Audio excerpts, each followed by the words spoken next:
जय माताजी मित्रों, आज है 18 ऑगस्ट 2024। तो આપણે જોશું સાપ્તાહિક રાશિફળ 12 રાશિઓ માટે આ અઠવાડિયામાં શું ફળ છે। સૌથી પહેલા છે મેષ રાશિ। મેષ રાશિના જાતકોએ આ અઠવાડિયામાં પોતાના આરોગ્યનું ધ્યાન રાખવાનું છે। તમારા સંબંધોમાં ખટાશ થઈ શકે છે, કઈ નેગેટિવ સિચ્યુએશન આવી શકે છે, પણ તમારું કરિયર, બિઝનેસ અને તમારા ફાઇનાન્સ બહુ જ સારા હશે। પ્રોપર્ટી, જમીન, મકાનથી તમને લાભ થશે આ અઠવાડિયામાં। હવે આપણે જોશું બીજી રાશિ વૃષભ રાશિ। વૃષભ રાશિના જાતકો માટે આ સપ્તાહમાં કરિયર અને ફાઇનાન્સમાં ઘણી જ સારી સફળતા મળશે। જોબમાં પ્રમોશનના યોગ બનશે। તમારી હેલ્થ સારી રહેશે, પરંતુ રિલેશનશિપમાં અણબનાવ થઈ શકે છે, તો પોઝિટિવ રહેવાની જરૂરત છે। ત્રીજી રાશિ મિથુન રાશિ। મિથુન રાશિના જાતકો આ અઠવાડિયામાં તમારા કરિયરમાં અપાર સફળતા મળશે।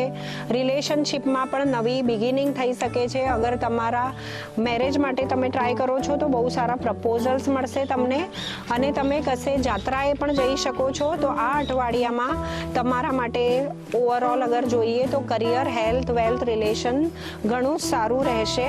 હવે આપણે જોશું ચોથી રાશિ કર્ક રાશિ। કર્ક રાશિવાળા જાતકો માટે કરિયરમાં ઘણી જ સારી સફળતા, જોબમાં તમને નાની ઉંમરમાં જ સારી ઓપોર્ચ્યુનિટી મળશે, પ્રમોશનના યોગ છે, કરિયરમાં તમને ઘણી જ સફળતા છે, પરંતુ તમારે તમારી હેલ્થનું ધ્યાન રાખવાનું છે। રિલેશનશિપ્સ ઘણા જ સારા રહેશે। હવે આપણે જોશું પાંચમી રાશિ સિંહ રાશિ। સિંહ રાશિના જાતકો માટે આ અઠવાડિયામાં થોડી અડચણો રહેશે, પ્રોબ્લેમ્સ રહેશે, ફાઇટ્સ થઈ શકે છે, રિલેશનશિપમાં આર્ગ્યુમેન્ટ્સ થઈ શકે છે, હેલ્થનું પણ ધ્યાન રાખવાની જરૂરત છે। કરિયરમાં થોડો ટફ ટાઈમ હશે, પરંતુ તમે પોઝિટિવ રહેશો તો આ ટફ ટાઈમમાંથી તમે આરામથી બહાર નીકળી શકો છો। હવે આપણે જોશું છઠ્ઠી રાશિ કન્યા રાશિ।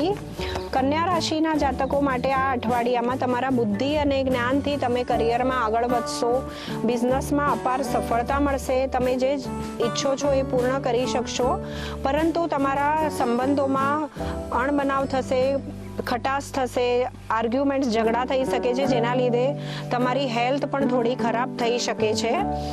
હવે આપણે જોશું સાતમી રાશિ તુલા રાશિ। તુલા રાશિના જાતકો આ અઠવાડિયામાં તમારે તમારી હેલ્થનું પૂરું ધ્યાન રાખવાનું છે। ડિપ્રેશન, નેગેટિવ થોટ્સ આવી શકે છે, તમારા રિલેશનશિપમાં પણ અનમનાવ થઈ શકે છે, તમે પ્રોપર નિર્ણય નહીં લઈ શકો, જેના લીધે તમે ડિસ્ટર્બ રહેશો, અને તમારા કરિયર અને બિઝનેસમાં પણ ઘણા જ કોમ્પિટિટર્સ હશે જે તમને હાર્મ કરી શકે છે।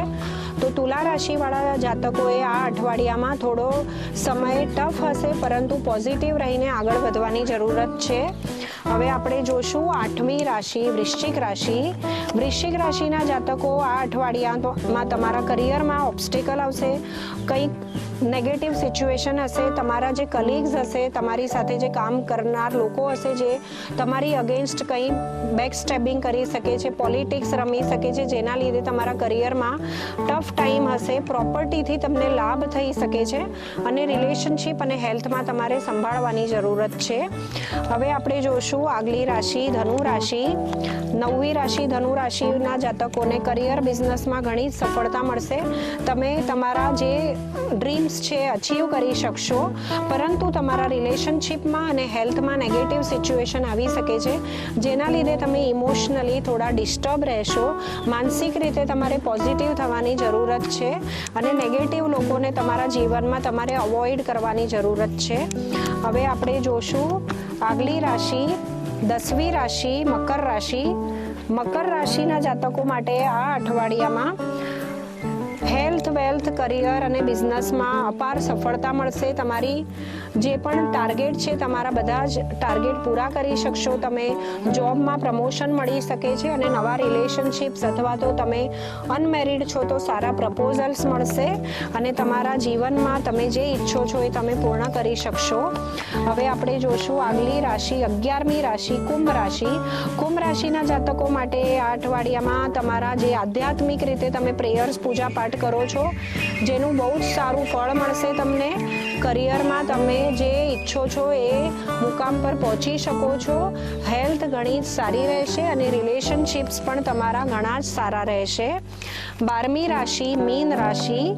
મીન રાશિના જાતકોએ આ અઠવાડિયામાં રિલેશનશિપમાં ઘણો જ સારો ટાઈમ હશે. ઘર પરિવાર સાથે સ્નેહજનીઓ સાથે સારો સમય વિતાવશો, પરંતુ તમારા ફંડ્સ કશે બ્લોક થઈ શકે છે. ફાઇનાન્શિયલ થોડું જગલિંગ કરવું પડશે.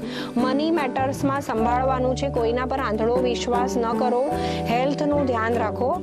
તો મિત્રો, મારી યુટ્યુબ ચેનલ છે ઓરા ડિવાઇન ટેરટ વાસ્તુ બાય ગુંજન. મારું ઇન્સ્ટા પેજ છે ઓરા ડિવાઇન ક્રિસ્ટલ્સ અને મારું ફેસબુક પેજ છે ઓરા ડિવાઇન.